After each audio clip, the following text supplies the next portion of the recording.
Okay, hi everybody. I miss you. Happy Tuesday, June 9th, 2020. Hard to believe that we are ending the year as like this. It's just in the midst of a global pandemic unseen in decades. We're also in the midst of one of the probably most important um, times in our history with respect to race relations and racial justice and social justice. As I indicated yesterday in the post that I provided in the afternoon, the sort of not additional, excuse me, um, the optional assignment, and I'll get to that in a second.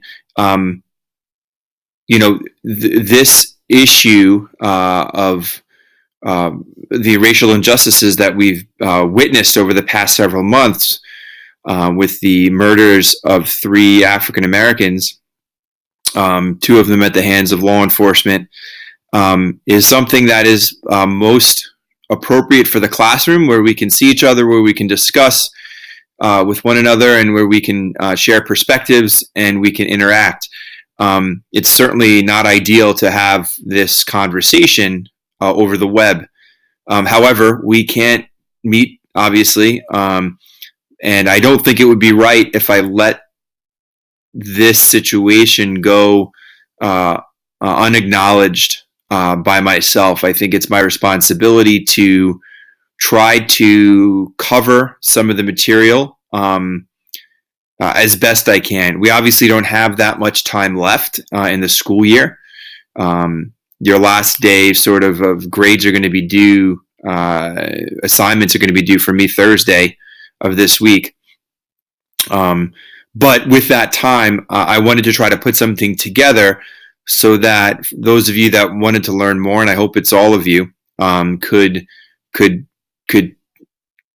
sort of scratch the surface with some of these issues that are underlying in our society and have been present and underlying for decades. Okay. So with that, if you haven't read the post that I made yesterday afternoon, please do so. What I did was I created a new assignment in the form of a question, and I'm giving you the option. I know I assigned the We Didn't Start the Fire assignment last week, sort of as a final assignment. If you're in the midst of completing that, that is fine. You do not have to do this assignment, right? If you have not worked on the We Didn't Start the Fire assignment, and this assignment on structural racism is more appealing, you can do this as your final assignment. You must do one of them.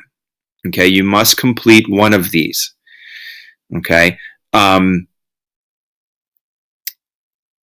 being said, what I wanted to do here is give a little video and a rationale for this assignment on structural racism. Okay, this sentence here at the beginning of this website that I linked as part of the question assignment is incredibly important for us to understand.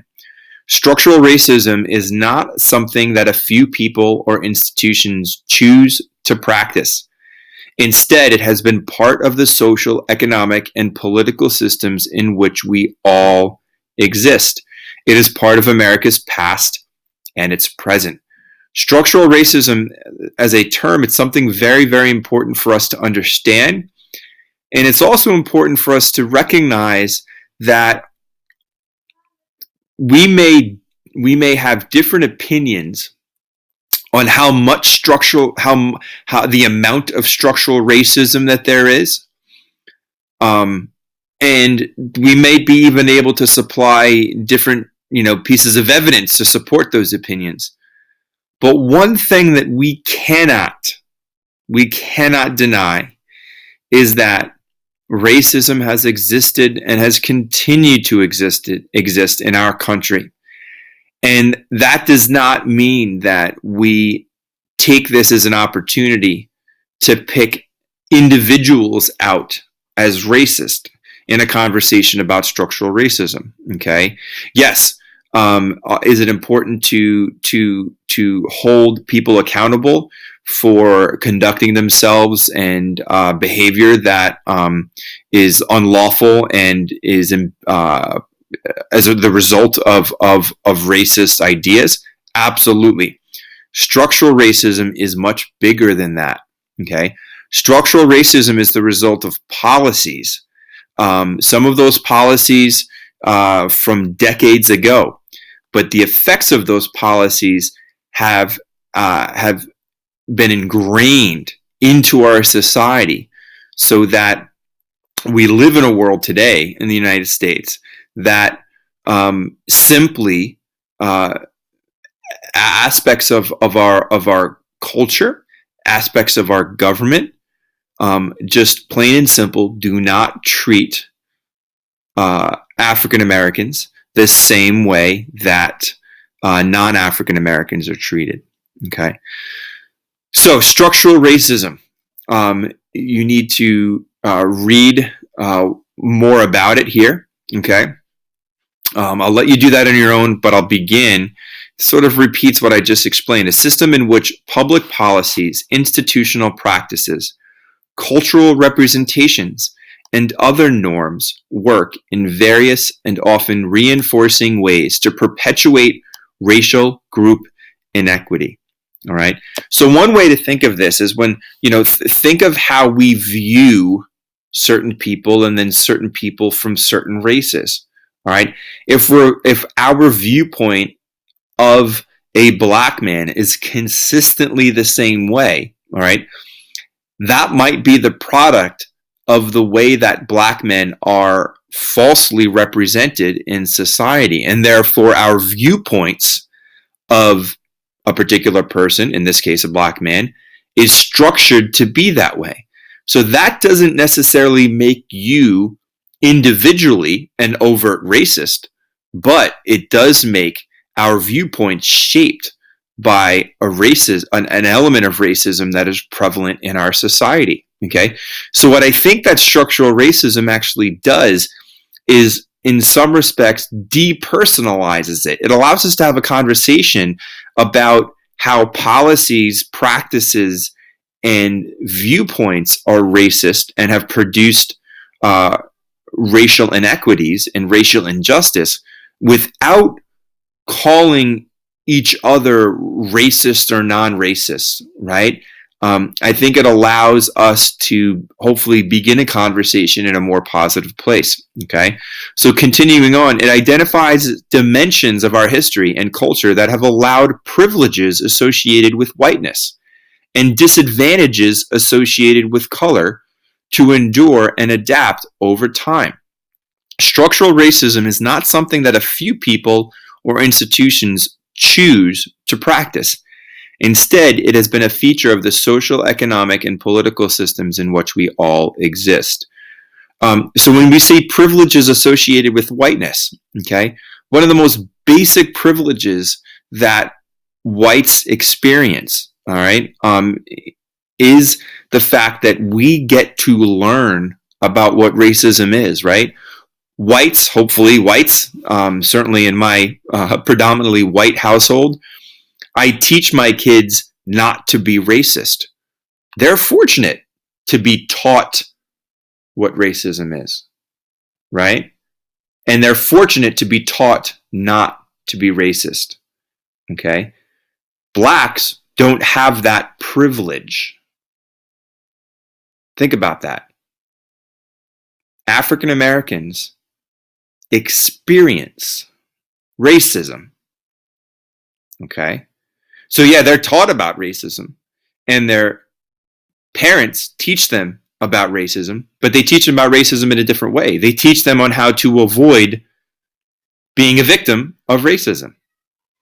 Okay? And as is very important for us to recognize, African Americans are subject to racism. They experience it. So that might soften this phrase a little bit for some of us that are hesitant to try to understand this idea of privilege and white privilege. Okay, it simply means that whites, Caucasians, non-blacks,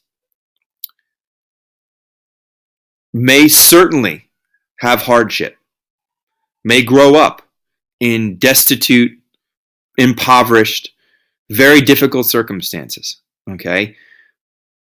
Privilege associated with whiteness does not mean that every white person is rich, every white person is fortunate, and every white person comes from a good place, right? It doesn't take away that everybody struggles, okay? So let's just get that out of our head, all right? But it does suggest, when we say privilege is associated with whiteness, it does suggest that one of the things that whites don't have to experience is racism, okay, across the board, okay? So we need to start this conversation. We need to start this healing, right, by accepting that elements of American history have exhibited racist policies, and those policies have affected our society through the modern day. And we also need to accept the fact that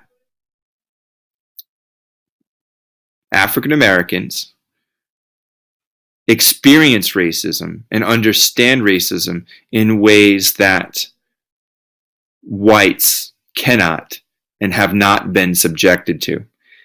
And it is society's responsibility to come to grips with these realities to try to combat them. Okay? So I'm going to leave it at that for now. I would like you to review these terms because they are very, very important in the context of current events and, most importantly, our ability to move forward as a society. All right? So with that, if you opt to do this assignment, okay, you're responsible for first looking at those terms so that you can be better equipped to listen to this report. And then I want you to listen to this very, very important piece, a 35-minute piece from a news program that I listened to. It's called The Forgotten History of How the U.S. Government Segregated America. So we think, and I think we're taught in our U.S. history classes, predominantly, that, segregation ended, after civil rights movement, right? That all of, school segregation ended, and therefore, blacks and whites were integrated, kumbaya, it's all fair now, everything's okay. And this report is to suggest quite the opposite, that segregation, certainly policies associated with segregation were developed overtly, but also implicitly throughout the civil rights era. But the effects of those policies have sustained themselves to the modern day.